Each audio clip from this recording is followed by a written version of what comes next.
And now, live from the Good Beans Cafe in Flint, Michigan, Creative Alliance presents Collab Nite Open Mic with our host, Yozzzzz! Thank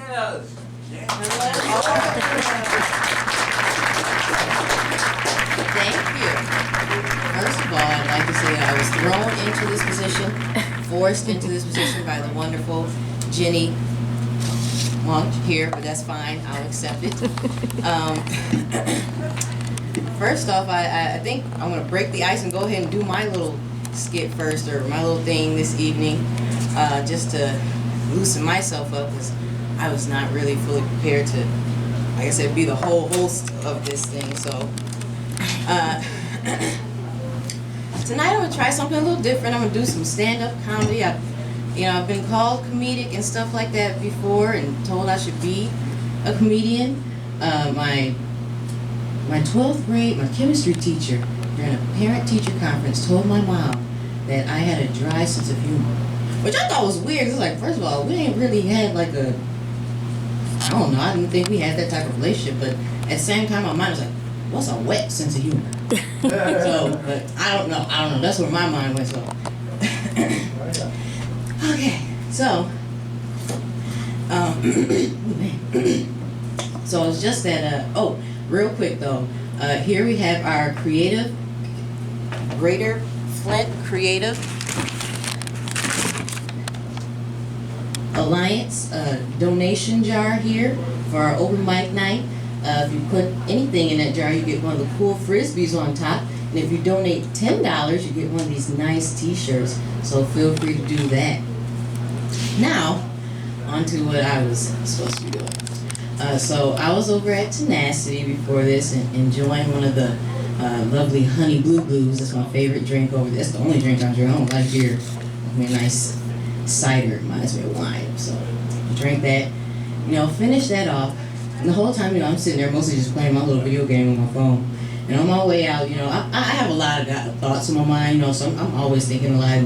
And on my way out, I hear one of the men at the bar, he gonna say, "That's the key to a woman's heart." And I started to turn around and be like, "What? Tell me. You need to tell me what it is." I almost said, actually, really what I want to say is, that nigga lying. He don't know because he had all these, I was about to say bitches, but all these women flocking to his ass. He don't know what the key to a woman's heart is. Because if he did, I'll marry you right now, sir. I'll marry you right now. But I ain't ask him all that. So, I don't know. That's my little thing. And Jennie, if you want to throw up those little cue cards real quick, and then we'll go ahead and introduce our first artist for this evening. Collab Nite Open Mic Night here is a Creative Alliance event. We host this every third Wednesday of the month from 7 to 10. We have this open canvas here, which we have a strange unicorn. I encourage everybody to put more strange on the unicorn this evening. All the shows will be shown on our public access channel, which I believe is channel 17 on Comcast, every Monday at 6 p.m. And if you are performing this evening and you do not want to be recorded, just let Jennie know and she will cut the camera off. So first up this evening we have Gary Flinn. Yay, Gary! Yes, let's see, no. They have there so that people can sign up if more people come up. Thank you, Yozzzzz. You're welcome. Sorry. Yeah, you can't say yes, you have to say Yozzzzz. I like Yozzzzz. You say yes. Name wrong, I'm But sorry. it's like I'm like yes. Because everybody's like, You know that us boomers, our point of reference for that is an outfielder from the Boston Red Sox going up, maybe Yastrzemski. That is our point of reference for Yozzzzz. Oh. If you have no you know nothing about that. Yeah, Wow. Yastrzemski was his name, and his nickname was Yozzzzz. Yeah. I have. That's why you gotta know. Yeah, well, you gotta know sports. Is that yours? Okay, well, you can leave it up there if you want. I just want to make sure you don't forget it. Of course, I can add that over at Tenacity Brewing, they have a nice homemade root beer, which is good for those who are of the non-alcoholic kind. And for the past few weeks, I've been giving bits and pieces of the book I'm working on called Lost Flint, which should be coming out next year. I've been neglecting to plug my first two books which are published. Might as well do that now. There's my first book, Remembering Flint, Michigan, Stories from Vehicle City. The cover price is $19.99. Only $19.99. Wow. And my second book, Hidden History of Flint, with the cover price of $21.99. Only $21.99. So these are my two published books, Remembering Flint, Michigan, $19.99 cover price, and Hidden History of Flint, $21.99 cover price. Available at Barnes & Noble, Flinders Arts Gift Shop, Sloan Museum Gift Shop, online through usual places, my trunk. Totem Books? Totem Books may have it. Wow. So it's available, whether you're local or out of town, you can get it. Now I'll go to my latest work in progress.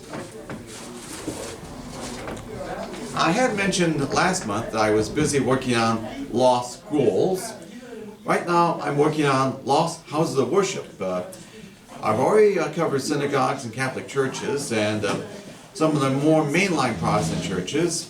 Just have to pick bits and pieces of other various Protestant churches that Lost Flint would have. They would be closed, consolidated, or downsized. I'm not counting churches that moved out to the suburbs, though, but that's what I'm working on right now. So here's the section of Lost Flint about lost schools in the city of Flint, Lost Flint Community Schools. The Flint School District rose with the rise of the automobile industry and fell with the industry's decline in the area. In the 1913/1914 school year, enrollment was 8,091 students, but rise steadily over the years with several schools built in the 1920s prior to the Great Depression, with additional schools built in the 1950s with the post-World War II baby boom through the 1970s. Restrictive covenants in place until the 1960s in most subdivisions limited where African Americans could live in Flint to the aforementioned Floral Park and St. John Street neighborhoods. The Flint Board of Education also practiced racial segregation in the way elementary school boundaries were drawn as new schools were built, especially in the 1950s. As enrollment swelled, the Flint schools in the 1950s and 1960s built primary units resembling ranch houses in neighborhoods often near school boundaries. From 1950 until 1966, 116 primary units were built, usually 4 in a neighborhood serving kindergarten through 3rd grade. When the primary units were no longer needed, they were sold and usually converted into private homes, although primary units in zoned commercial areas often became commercial businesses.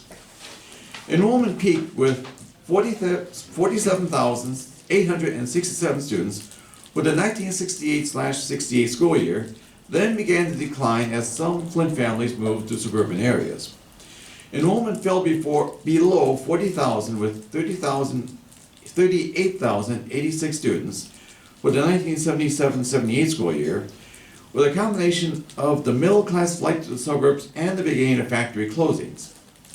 Enrollment fell below 30,000 with 29,556 students for the 1990-91 school year. For the popularity of privately owned charter schools, enrollment fell even more rapidly. The 2004-05 school year saw enrollment fall to 19,204. Enrollment fell below 10,000 for the 2012-13 school year, with 9,585 students. The 2015-2016 school year saw 4,875 students enrolled. As the 1970s began, enrollment at some schools was still swelling. In 1969, Williams School was built to replace the predominantly black Roosevelt School, which was in the path of the I-475 expressway, and the predominantly white Lewis School, which was annexed by the adjacent Lowell Junior High School to relieve overcrowding. In 1971, a new Northern High School opened to relieve overcrowding at a campus containing the old Northern High School, Emerson Junior High School, and Garfield Elementary School. Under the new arrangement, at the old Northern/Emerson/Garfield campus, Garfield served K through 4th grades.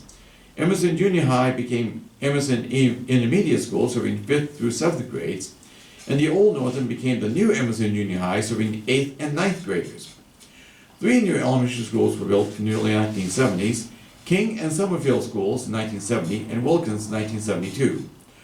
Roosevelt was used for special education programs until it was torn down in 1974 to make way for I-475.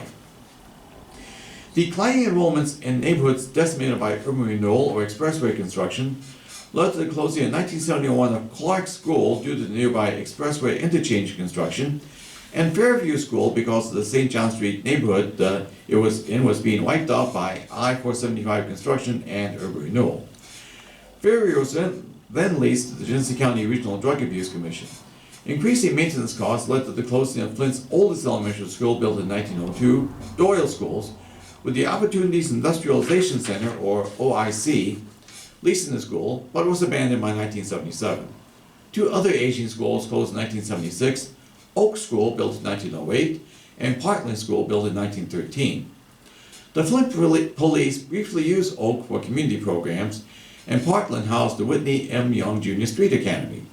In 1976, under pressure from the federal government, the Board of Education adopted a plan in an attempt to desegregate schools by making several schools magnet and specialty schools in a voluntary program. It was not really successful, and the flight to the suburbs, along with the formation of charter schools, made matters worse. With a sharp fall-off in student enrollment, many schools were closed. Kennedy School closed in 1977, with students transferred to Homedale. Development of River Village in the Doyle urban renewal area led to the redevelopment of Doyle School, replacing a later addition with new construction while preserving the original 1902 building when a new Doyle Writer School opened. In 1982, Stevenson School closed, which was sold to Hurley Medical Center and torn down, while Lowell Junior High abandoned the former Lewis School, which became Mount Adult High School's Lewis Center, which closed in 1987. Zimmerman Junior High closed in 1984, which became Mount Adult High School's Zimmerman Center, which closed in 2013. The big drop-off in enrollment in 1988 led to the closings of Bryan and Lowell Junior High, as well as Cummings, Jefferson, Lincoln, Walker, and Selby schools. Dewey School closed in 1991.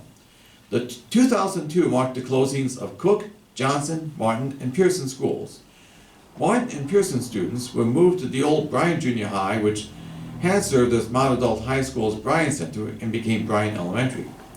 More schools closed in 2003 with Cody, Homedale, Lawndale Avenue, Manley, and Selby Elementary schools closing, as well as the Lowell Accelerated Academics Academy in the old junior high building, which from 1990 to 1997 served as a private valley school.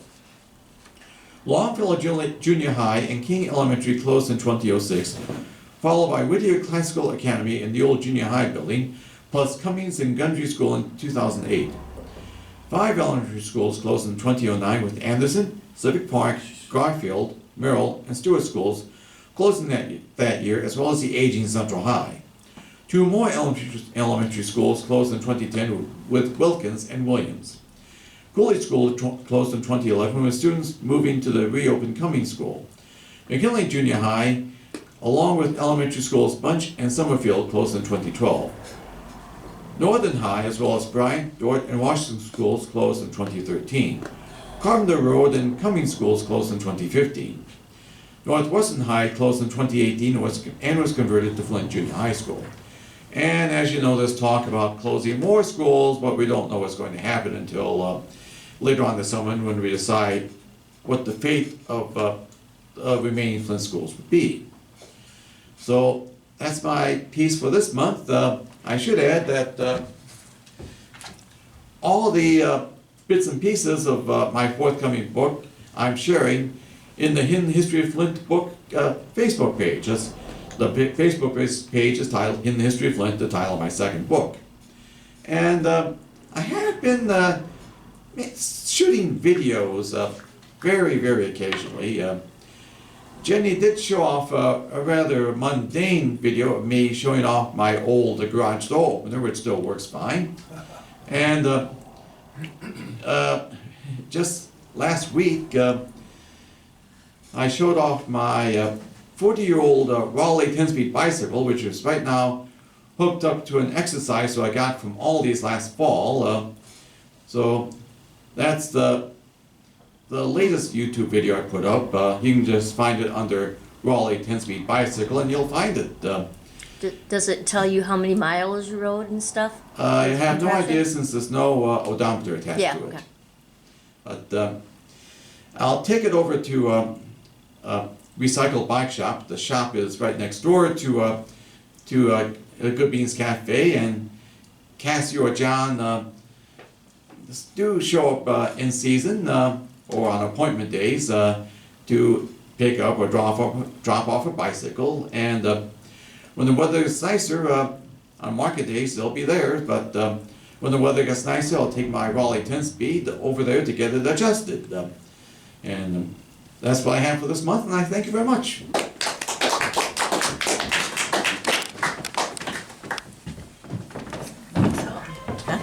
Markoff. Alex Markoff. Lovely. I always like to see what people like. You look very interesting, so I was curious to see what you had going on. Very interesting. I didn't know any of that, so I recommend promoting your book more at Totem. Just saying. Next, we have our friend Alex Markoff coming up.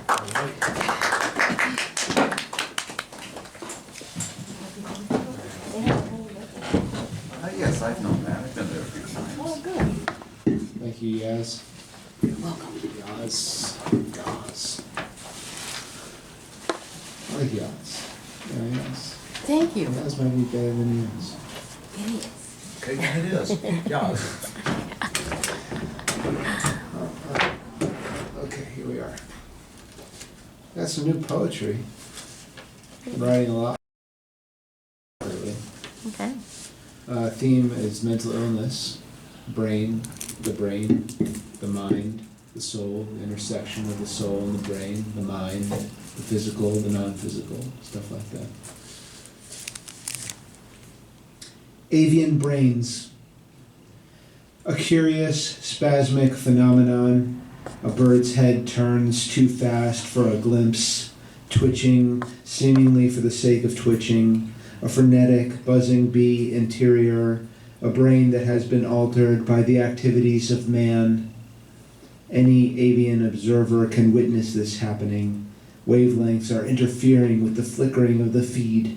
Herein lies the same current that opens within this stare, my reflection in the mirror, a moment alone with my illness face. A man cannot fully appreciate certain abruptly changing signs of pathology. A moment of illness flutters in the brain for a split second. The previous thought itself is a faithful feather on the tail of a bird, hopping twice, floating out from underneath, rising up.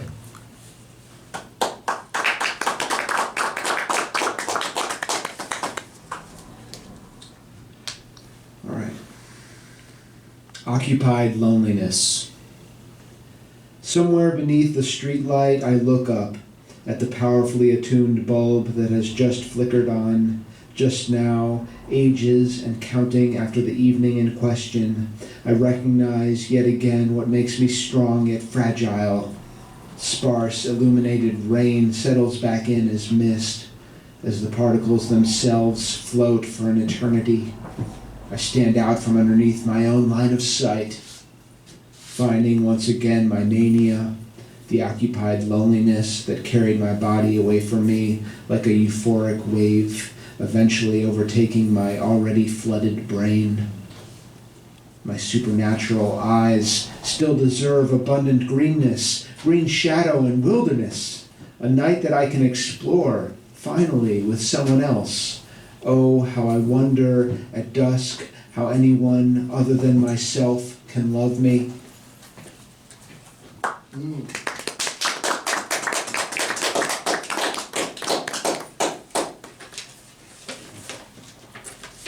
Last month. I call him wounded. A quote-unquote wounded human being finds a space that is filled with other different beings. I find myself calling him wounded. I cannot take him away completely. He cannot take me away even at all. I can only ask him to leave me alone. I recoil. I regret asking him to leave me alone. My head in my hands, my fingers touching my closed eyes. Wounded, this is my face, the extension of my learning brain. Wounded, this is what you and I already know. The life form slips away from what it knows and dissolves like a towering time zone, narrowing away from these eyes, locating the tiniest repeatable fraction among fractions. Wounded by seeing my sight envelops and moves through you. I stay wounded. Wounded, I move on. Thank you.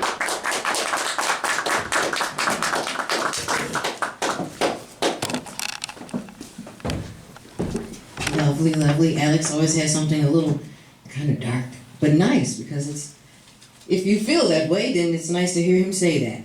So next we have our wonderful Jennie Moench coming up. If you feel that way, it's nice to have him say that. You know, like I resonate with your message type thing. Some people, you know, they have little issues, the mental illness. It's all about creativity here. Yes. I wrote a book called Near Future. It's a science fiction, and it is a collection of 5 short stories. And I enjoyed writing them so much that I am now writing the 2nd episode of each of those 5 stories. So I'm working right now on the 2nd episode of the 2nd story, which is Your Only Old Ones, and it takes place in a nursing home. But this is in the future, and these people have grown up with virtual reality, and so they use it all the time. So these people that are in different states of being an invalid are using virtual reality to visit with their relatives and friends and go places. And so anyway, what's happened though recently in the 2nd episode is I created something that I started to realize that I had created another kind of science, you know, because I didn't have any word to describe it. And so what I'm calling it is remote viewing. In fact, I've created a glossary now of terms in the near future, because I keep having to make up words to describe things that don't exist yet, you know. So anyway, this thing that I created, I'm calling it remote viewing. And what that is about is that there's this trail system in real life in the future that it connects all the other trail systems. It goes from up in Canada all the way down through into South America. And the reason for it is to promote open borders, and also to get people to walk, to go outside and walk. Now we're into renewable energy, and we're trying to also get people healthier by exercising more, and people are like taking little trips down these trails, throwing a backpack on and taking the family and camping, or staying at people's house, because they have the, you know, just like now, you might have people that are renting out a room in their home or something.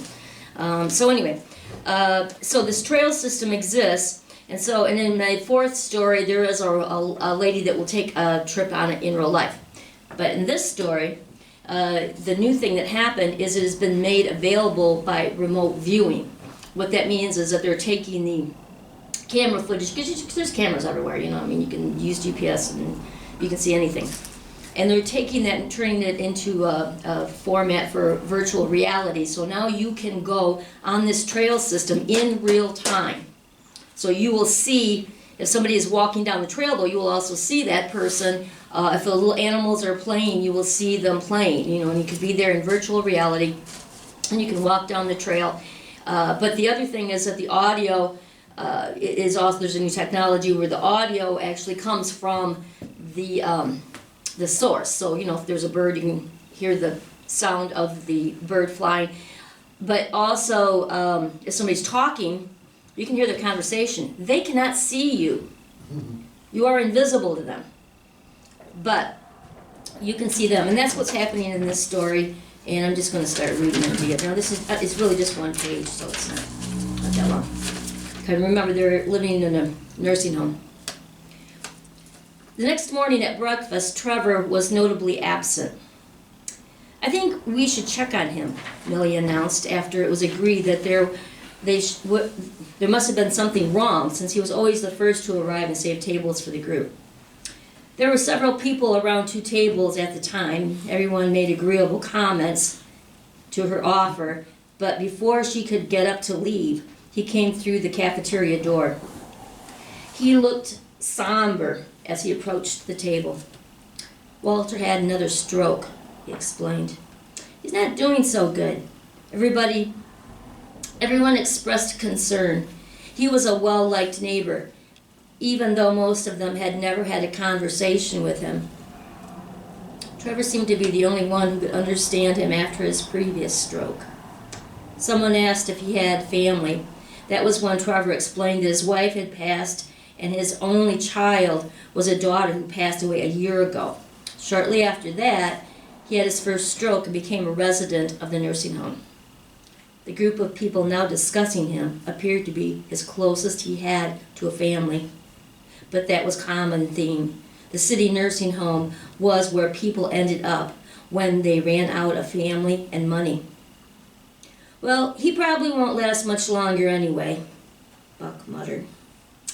No one replied back, but all of them had experience with death. It was an intimate relationship for each of them. Sometimes they even thought of the Grim Reaper as a friend that might end their personal struggles and loneliness. But for now, they each felt a little pain for Walter.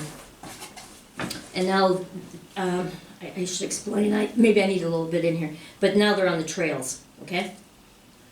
So now they're in Ohio. They're going down the Buckeye Trail. The weather in Ohio was stormy.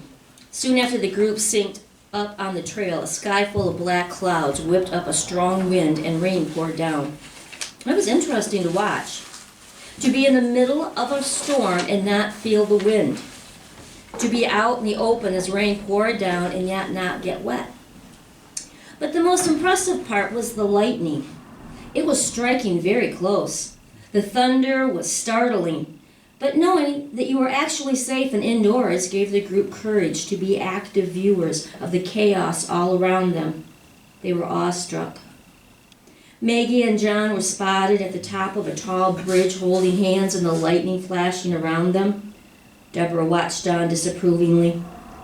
Still, she didn't say anything after the sad news about Walter and thinking about death and then experiencing such a strong force of nature. It made the incident less urgent. Later, the wind died, the rain quit, and the black clouds dissipated, leaving a crack in the sky for the sun to burst through. Raindrops sparkled off the vegetation that was all around them. The birds began to sing, and someone spotted a family of otters in a stream that ran alongside the trail. The group was able to get an exceptionally close. They even walked out onto the water for a better view. They were like Jesus, walking on the water, invisible to the little animals that swam and then played along its banks. Such an interesting life we lead, Millie mused aloud. Oh, and if you want to, you can listen to audio-video books. I forgot to say that part. Let me just say it real quick. If you're interested, you can listen to audio-video books of each story for free. It's on YouTube, on the Flint Underground YouTube channel. And if you go to jenniemoench.com, then I tried to pull everything together there. You can go anywhere and buy stuff. What? Well, come here for a minute. I just want to say, you know, when you, I might be having a problem. Well. That should be nation, right? Oh, no, it's on YouTube. Audio from the Okay, I'm sorry. Okay. We're having technical Sorry, I'm getting sorry. That's okay. If you don't have a copy of her book, which I do, I recommend you get it. Cool. And next up we have Brian with his lovely guitar is going to be wonderful. Yay, Brian! All right.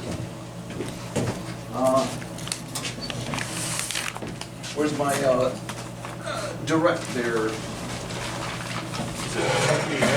There, that, Is it the multicolored the board? multicolored, handsome Wait, I'm multicolored. not turn this off. And now, I should explain, maybe I need a little bit in here, but now they're on the trails, okay? So they're on, and now they're in Ohio, they're going down the Buckeye Trail. The weather in Ohio was stormy. Soon after the group synced up on the trail, a sky full of black clouds whipped up a strong wind and rain poured down. It was interesting to watch. To be in the middle of a storm and not feel the wind. To be out in the open as rain poured down and yet not get wet. But the most impressive part was the lightning. It was striking very close. The thunder was startling, but knowing that you were actually safe and indoors gave the group courage to be active viewers of the chaos all around them. They were awestruck. Maggie and John were spotted at the top of a tall bridge holding hands and the lightning flashing around them. Deborah watched on disapprovingly. Still, she didn't say anything after the sad news about Walter and thinking about death and then experiencing such a strong force of nature. It made the incident less urgent. Later, the wind died, the rain quit, and the black clouds dissipated, leaving a crack in the sky for the sun to burst through. Raindrops sparkled off the vegetation that was all around them. The birds began to sing, and someone spotted a family of otters in a stream that ran alongside the trail. The group was able to get an exceptionally close. They even walked out onto the water for a better view. They were like Jesus, walking on the water, invisible to the little animals that swam and then played along its banks. Such an interesting life we lead, Millie mused aloud.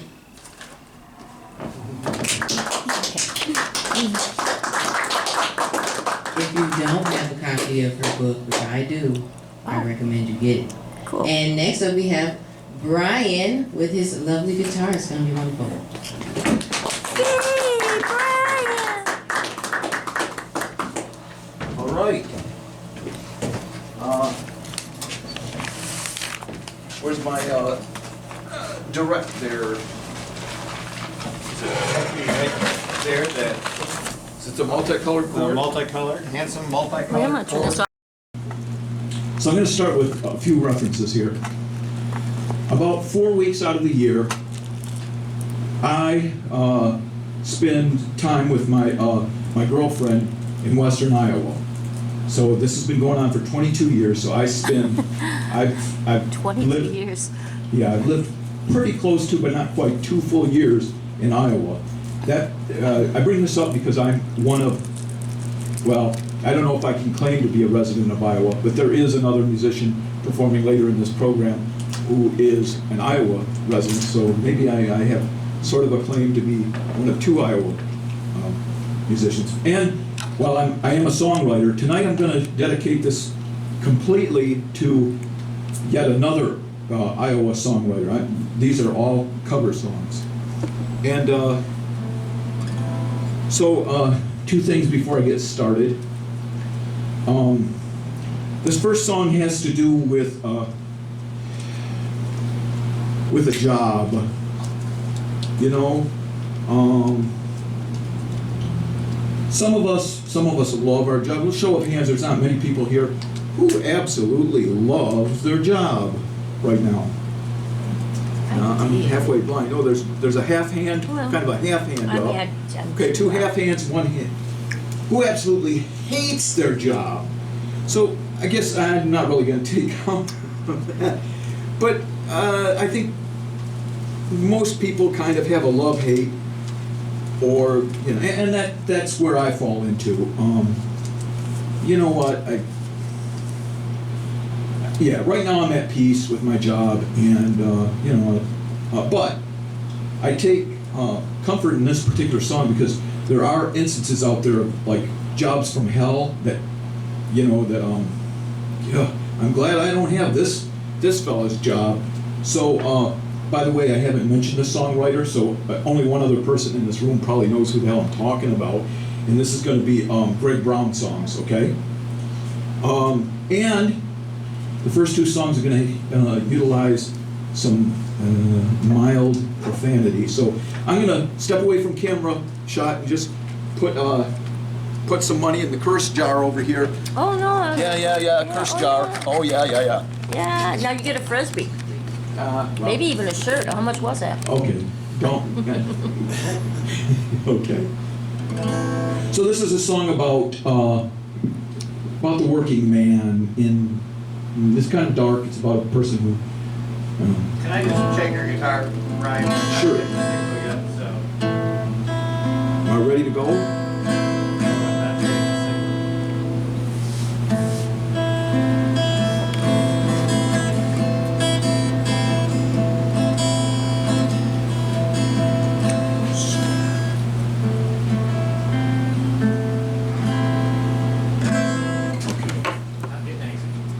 You're not getting anything?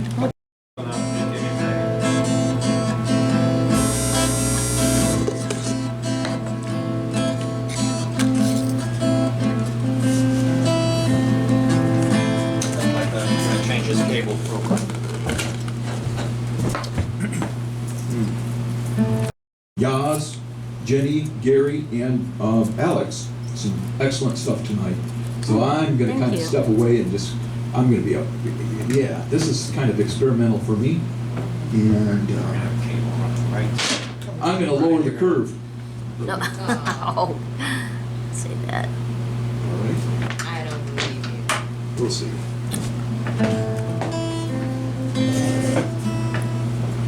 All right, that's self-deprecating. I'm a little more prepared than I usually am, so you know what? There's that.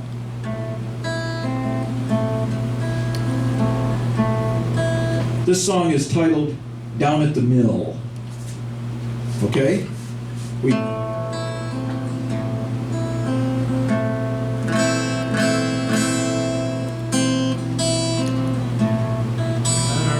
here you go.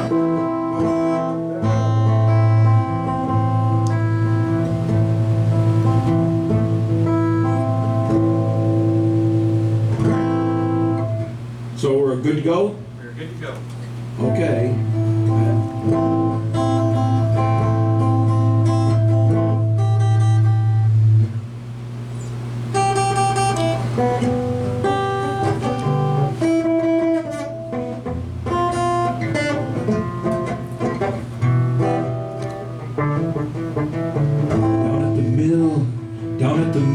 The mill broke down, it's broken still. I never could find you, I guess I never will, unless you meet me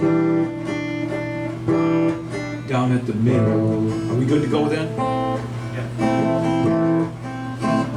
It's always August, sweat on your neck. You do the work, but you never see the check. Fat Annie's, boy, you man, it looks good, kill. You never would have woke this morning down at the mill, down at the mill, down at the mill. The mill broke down, it's broken still. I never could find you, I guess I never will, unless you meet me down at the mill.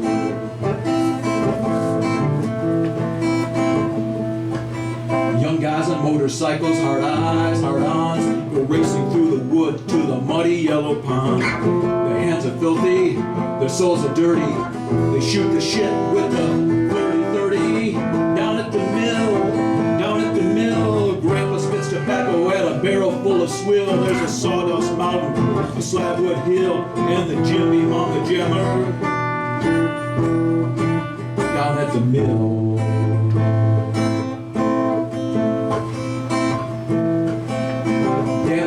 Told you, God damn it, I said, take that little bastard Frank, knock him on the head. I'm on my way to Jesus, but I'm moving slow. If you think that you can take me, come on, let's go.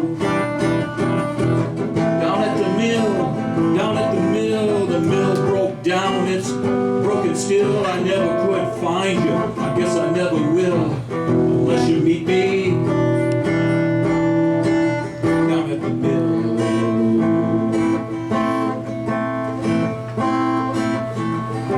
grease of the engine, whine of the saw, the trouble with the customers are all in-laws. Don't even ask them about the way they feel. They're all broken down like a damned old mill. Down at the mill, the mill broke down. It's broken still. I never could find you. I guess I never will, unless you meet me down at the mill.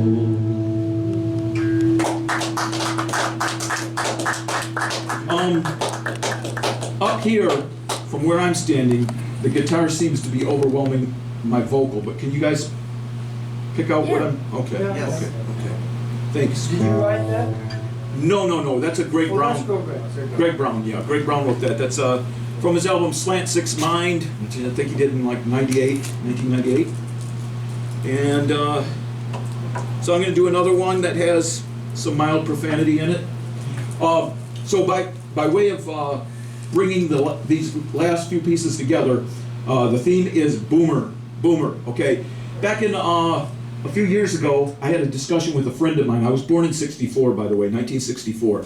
My friend was 2 years younger than me, and in the discussion, he's told me that he considers himself a boomer, and I'm thinking, well, I'm right on the bubble, and I don't know why you would consider yourself a boomer, but his explanation was simple, that he was of a very large family. He had much younger, much older brothers and sisters, so he kind of lumped himself in with them.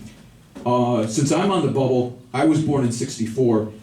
My out, whether I'm a boomer or not, is that my parents were born in 45 and 48. They are boomers. I consider that kind of a paradox to say, hey, I'm of the same generation as my parents. That just doesn't make sense.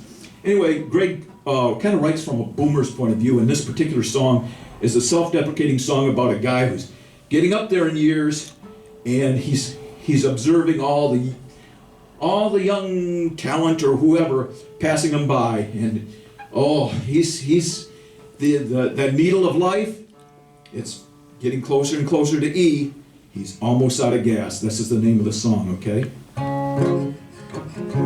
And this is shorter than the first one, so it's not a very long song. Okay. How come you young fellas keep a-whipping my ass? I'm almost out of gas, almost out of gas. If I was a Catholic, I'd take the last mass. I'm almost out of gas, almost out of gas. How come I don't give a shit about what's going on? I'm almost out of gas, almost out of gas. If I don't come visit, I don't mow my lawn. I'm almost out of gas, almost out of gas. There was a young woman, picked me up for a ride, you know. She left me off, she dropped me off at the side of the road. You know what? I'm gonna continue mid-song on this, but what really appealed to me on this song was back to the boomer notion, okay?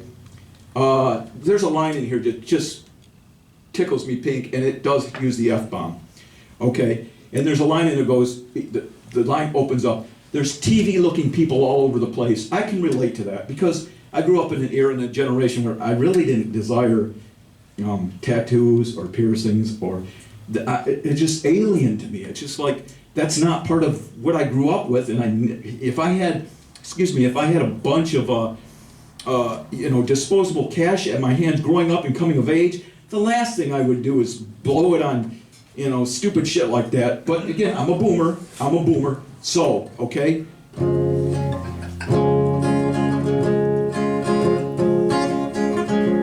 There's TV-looking people all over the place. I'm almost out of gas, almost out of gas. Them fuckers must be from outer space. I'm almost out of gas, almost out of gas. Well, I used to be a man who could make his own plan. I'm almost out of gas, almost out of gas. Now I gotta get by the best I can. I'm almost out of gas, almost out of gas. But I'm waiting for you down by the Missouri line tonight. If it wasn't for you, I'd be doing fine. That's right. Let's sustain this a little bit while I try to remember what the last line is. Well, I'm dead, just throw me in the ditch. I'm almost out of gas, almost out of gas. Then I wish you good luck, you son of a bitch. I'm almost out of gas, almost out of gas. Almost out of gas, almost out of gas. Almost out of gas. And that's from his album Over and Under, which I think he came out in 2001 and put out on his own label, Trailer Records. I got to see him in concert around that same time when he performed with the Trailer musicians in Ames, Iowa. I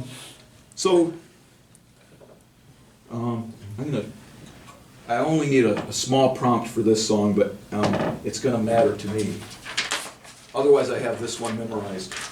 This is probably the song I first heard him perform, and it's one of the songs he would, like he's had hit records, right? But it's the song that, if you have any chance of having heard him, it's probably one of 2 or 3 songs you may have heard. And it's kind of a Dylan-esque song, and it addresses boomers and commercialism and coming to terms with being a consumer and maybe being something that your idealism is left behind, you become your parents. Okay? It's called Who'da Thunk It? And it's the oldest of his songs that I'm performing tonight. He did this back in the mid-'80s. Used to say I could walk all night, and we could, and we did. Down the gravel road to the tiny town, and the door always open. Now we say I could walk all night, but it's not true. We can't walk all night, no, 'cause we don't want to. We want a bed and a blanket, something like breakfast sometime tomorrow. Bed and a blanket, something like breakfast sometime tomorrow. So we sing it now, hey, hey, hey, hey, who'da thunk it? Hey, hey, hey, hey, who'da thunk it?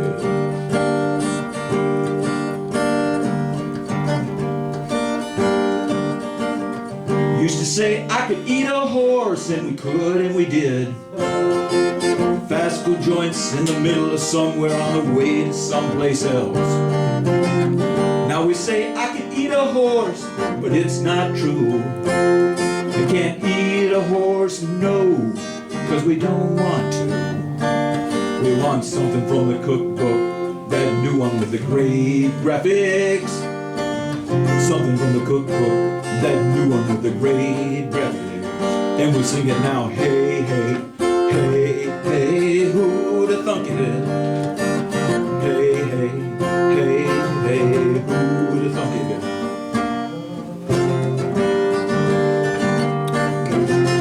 Used to say, I don't care if I never have money, as long as I have my sweet honey and a shack in the woodland. Now we don't say that, you know what? Now we don't say,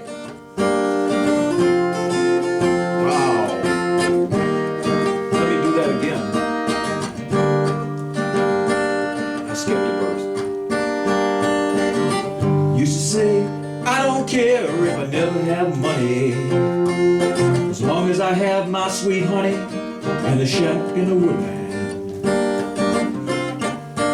I would say, I don't care money.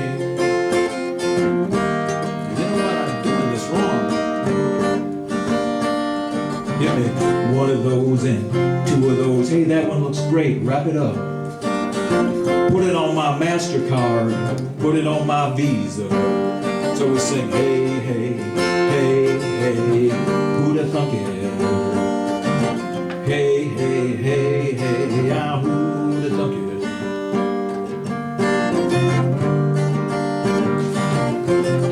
Used to say, I don't care if I never grow old.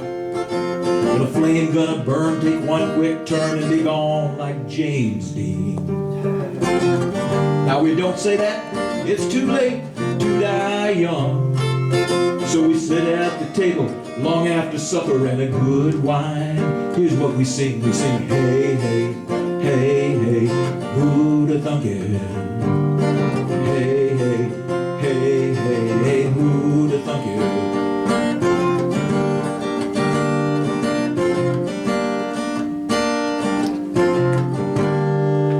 Who'd have thunk it? Now, I want to finish with another pretty short one. And this one ties into the boomer thing, and thank you for being great, patient. This is the one I'm least prepared for, but I think it applies to the creative community and passing the torch, us elder people and the younger people out there, and it's about. Greg generally addresses the decay of the smaller towns, but I think that can just as well apply to a city like Flint. It's a concern that's close to his heart, and so the implication here is he may be actually addressing small towns, but we happen to be one of those towns that it can easily apply to. It's called Your Town Now, and it's the one I'm least prepared for. I used to go out quite a lot, chase to chase, shot to shot, and I'm all done with that somehow, and it's your town now, your town now, your town now. These days the mighty eagle sings of money and material things, and the almighty Dow, and it's your town now, your town now, your town now. From the mountains to the plains, all the towns are wrapped in chains, and the little that the law allows, and it's your town now, your town now, your town now. Where are the young bands gonna play? Where the old beatniks gonna stay? And not before some corporation bow, and it's your town now, your town now, your town now. So be careful, everyone. Cops can get careless with their gun, and they slip off somehow, and it's your town now, your town now, your town now. You young ones, it's up to you to fight the fight, and I hope you do. Oh, I can see it in your eye, you know how, and it's your town now, your town now. Don't let them take the whole damn deal. Don't give up on what you really feel. All the small and the local must survive somehow, and it's your town now, your town now, your town now. And I want to address the coda of that song about the small and the local. must survive somehow, and we're in the room of a guy who's been fighting that battle for 20 years, and Ken Van Wagner, and I'm proud to support his contribution to the community. Thank you, Ken. Thank you. This is the Good Beans Cafe, and Good Beans starts with G. And I had this nice conversation with Ken today about coming in without having the proper attire. So underneath here, I do have the proper attire. All right. Oh, yeah, there you go. You know where the G-spot is? That's the big question. And we are in it, just like fishes are in water, and they don't even know it's there.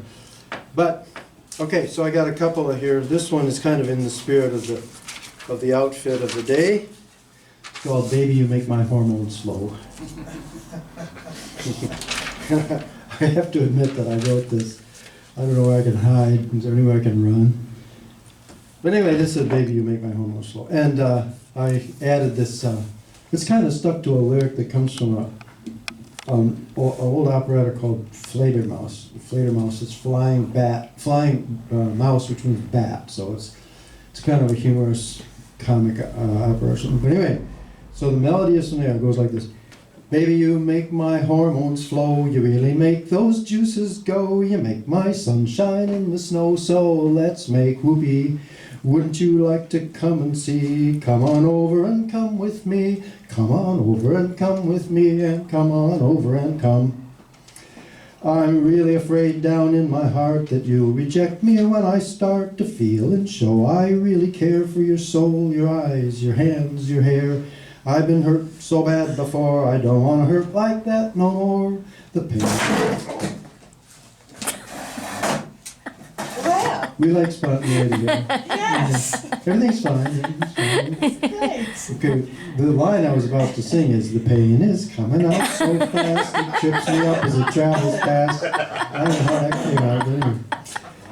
Okay, now here's a line, this next line scares me. I'm the one that wrote it, and this line scares me, but you know, sometimes when you're writing these things, you just have to let it out as it comes, and then get over how shocked you are by what you wrote. So anyway, this is what I wrote. Fear and hate of women both, I'm condemned by my very oath. I'm in for a shot of painful growth, and that's as it should be.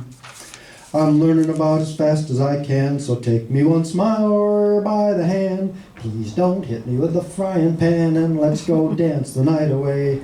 I'd really like to lie with you, to kiss and love and sigh with you, to share with you and vie with you, to sleep with you and cry with you. To vie with you that I give thee as much as you have given me. Bless your soul, my heart of gold, you have touched a living tree.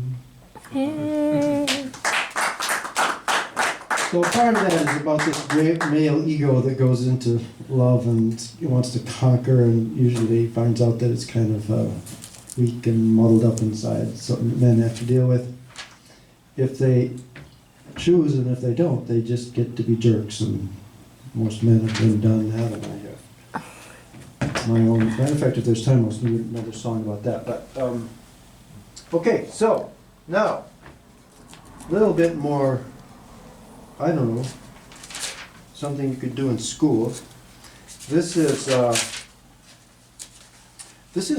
poem that was, or a song that was written right after the 1954 school desegregation case, Brown versus Board of Education, called Black and White. And it was made into a hit by Three Dog Night in about 1973, 74, something like that. And I could put this back on since I've made my statement, although Ken would be on my case if I... Gotta be a billboard. Nah, nobody cares. So anyway, so this is Black and White. I really like this song. Is that coming through? Is it coming through halfway reasonable? And Try it again. okay, just I'm gonna get this a little closer. Test, test, test. Yeah. Oh, haha.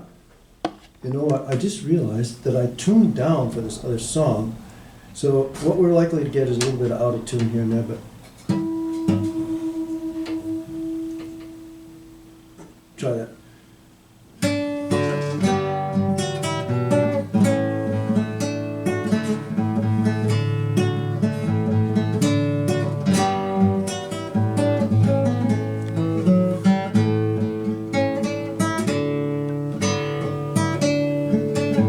The ink is black, the page is white. Together we learn to read and write. A child is black, a child is white. The whole world looks upon the side, a beautiful sight. And now the world can understand. This is the law of all the land. All the land.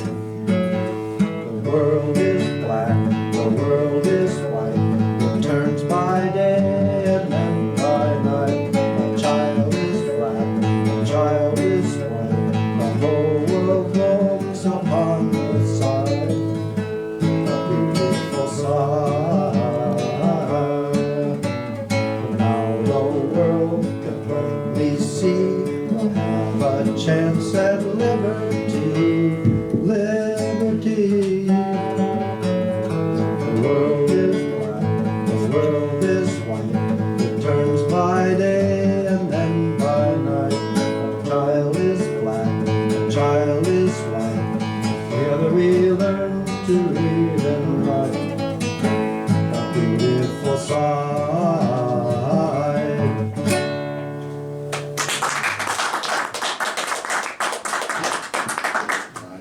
See if this, yeah. Okay, now I'm gonna tune that back down. Okay, I can do this other thing. There was somebody was saying something about the sadness that we have inside or something. What was that conversation originally?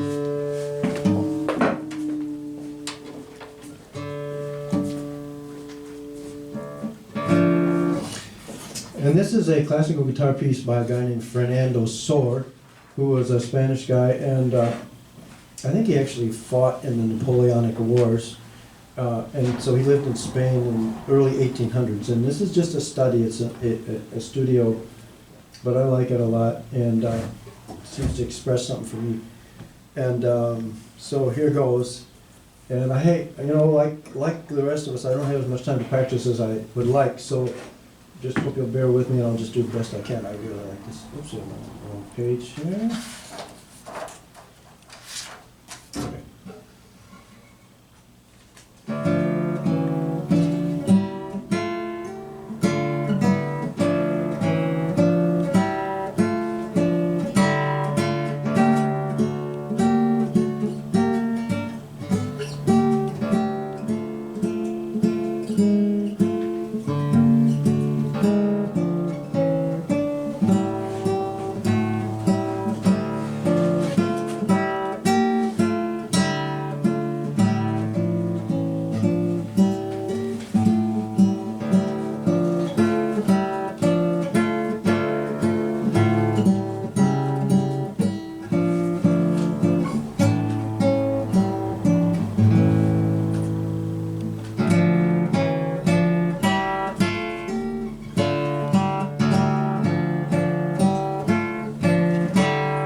Thank you very much.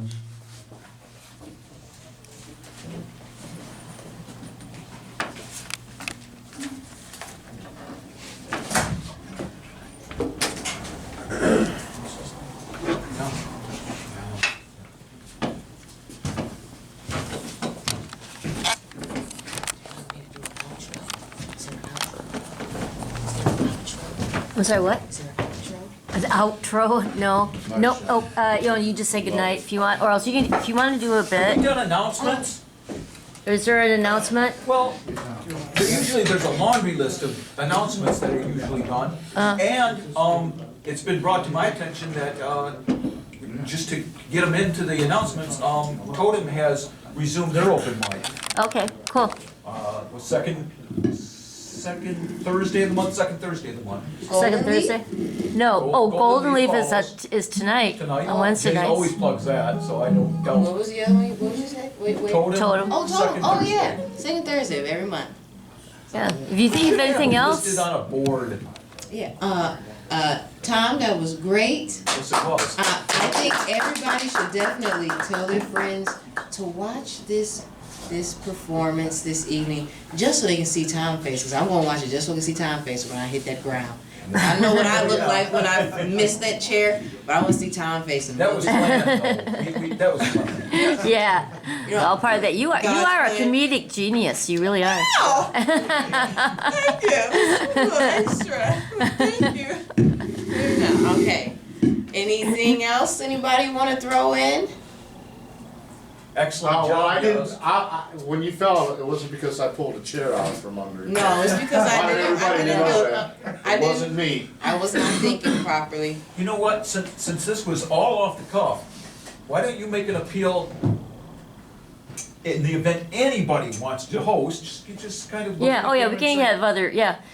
Mark Taylor usually hosts, but he's like the home host, I guess. I don't know, but we have guest hosts all the time. Everyone in this room has done a hosting such as, Joe and Gary, have all hosted. Yeah.